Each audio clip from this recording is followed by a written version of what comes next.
Moving on for now, British politics may be on the verge of an upheaval. According to a local poll, the Labour government is now facing a serious collapse in public support after just over a year in power.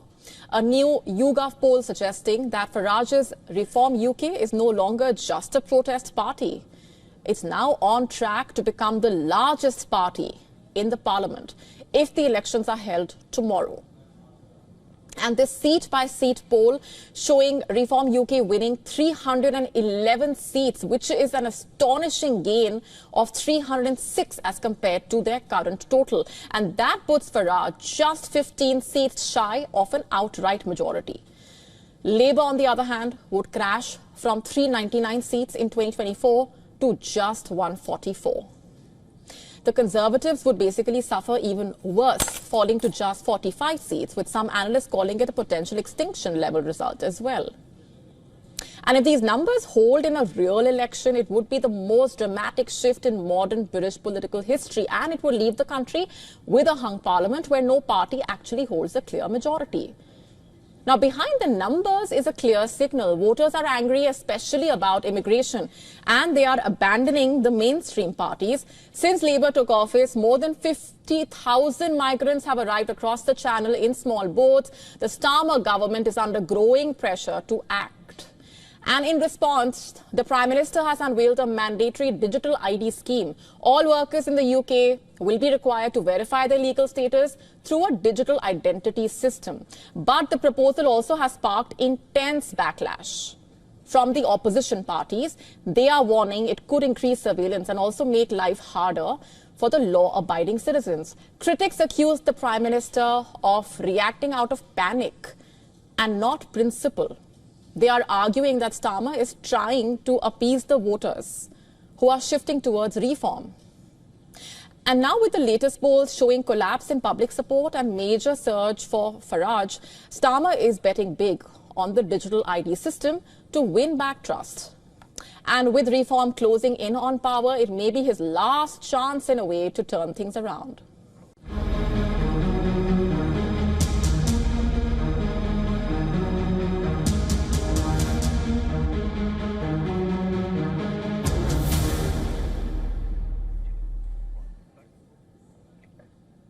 Should Melania Trump get the Nobel Peace Prize? Why is this question being asked?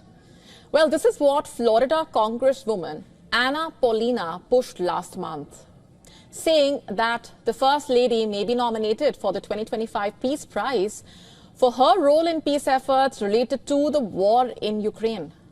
In an interview to a local news channel, Luna said, "The First Lady has played a quiet but significant role in behind-the-scenes communications with Russia, and this could be a key reason for what she described as emerging signs of progress towards peace." Melania Trump's influence was on display last month when Donald Trump delivered a personal letter from Melania Trump to the Russian president during a summit in Alaska, which was focused on the Ukraine war. The letter, which was later released by her office, appealed to Putin to protect children affected by the war. This was a reference basically to the thousands of Ukrainian children reportedly taken to Russia since the invasion started.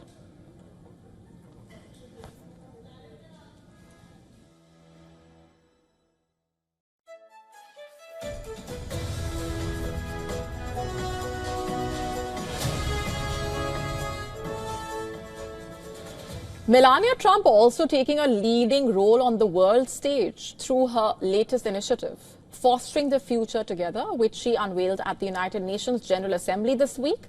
The program aims to create a global coalition to protect children in the digital era. She promotes access to innovation and education while pushing for safety and accountability in emerging technologies. The First Lady is also calling on spouses or world leaders to lead similar efforts in their own countries, with the first official meeting of the coalition expected to be hosted at the White House in early 2026. While Nobel nominations remain confidential, Luna's statement has sparked a lot of speculation and renewed focus on Melania Trump's evolving diplomatic profile, a profile which now is moving well beyond the traditional role of First Lady. Several nations have already nominated the US president for the Nobel Peace Prize. Under official rules, the award can be shared by up to 3 individuals or organizations. And while the NATO chief makes those casual and false claims, the truth is that his own alliance is under a very real and urgent test, defending Europe's skies from Russian drones. And the NATO chief himself has admitted that expensive missiles are no match for cheap, swarming Russian drones. And the NATO is scrambling, learning from Ukraine and racing against time to build defenses before the next strike hits. And on Thursday, the NATO chief warned that shooting down small, inexpensive drones with missiles costing hundreds of thousands of dollars is simply unsustainable. Speaking to Bloomberg Television, he said the alliance is rapidly learning from Ukraine's experience and developing new technologies to counter the threat. He said, I'm quoting, "It's not sustainable that you would take down $1,000 or $2,000 costing drones with missiles that cost you maybe $500,000 or $1 million.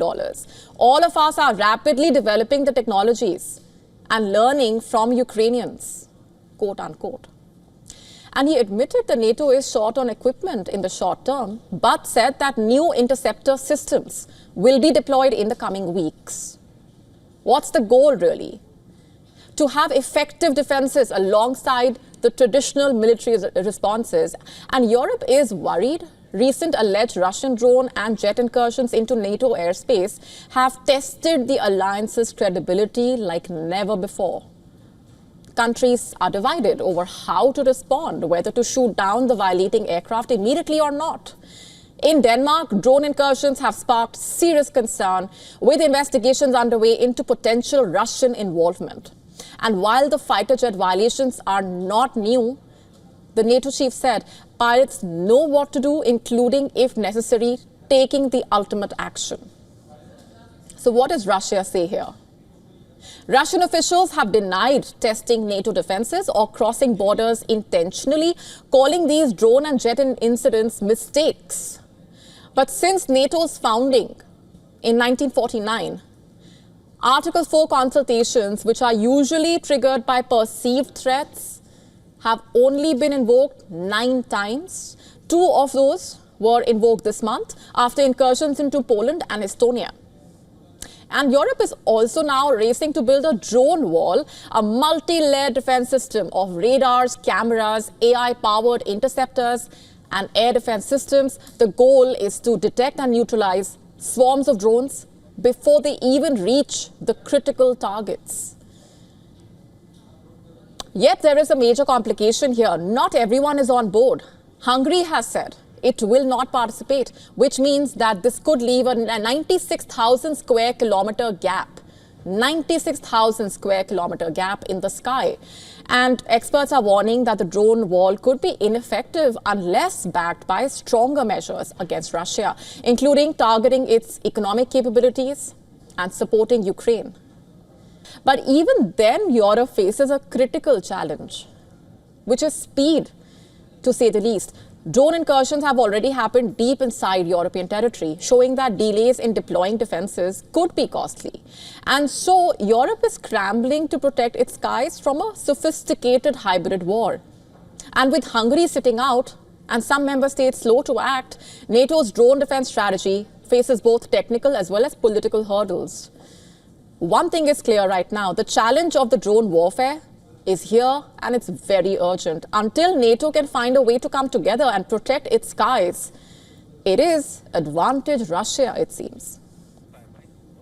Could known ideas about the timeline of human evolution change in time to come?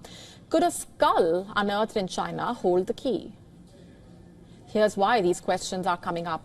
According to a new study, a digital reconstruction of a million-year-old skull suggesting that human beings may have diverged from our ancient ancestors 400,000 years earlier than previously thought. And in Asia, not Africa. 400,000 years earlier. What does that really mean? And this is huge, because this could essentially mean a change in the human evolution timeline as we know it. Researchers are saying the findings carry the potential to resolve the long-standing so-called muddle in the middle of human evolution. Let's tell you more about the study at this point. The findings are based on reconstruction of a crushed skull discovered in China in 1990. This research, published in the journal Science, used advanced CT scanning, structured light imaging, and virtual reconstruction techniques to model the complete skull. And if the findings are correct, it suggests that there could have been much earlier members of other early hominins, including Neanderthals and our own Homo sapiens line. Could this also impact the long-standing assumptions that early humans dispersed from Africa?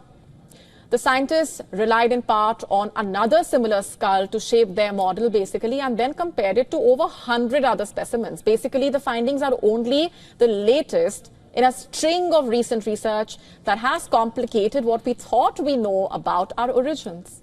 And the authors have said their work illustrates the complexity of our shared history. So to put it simply, a lot about human evolution remains debated. And the study's findings are extremely significant. The jury is still out. There are a lot of questions that are being raised. Clearly, there is so much we still have to learn about our origins.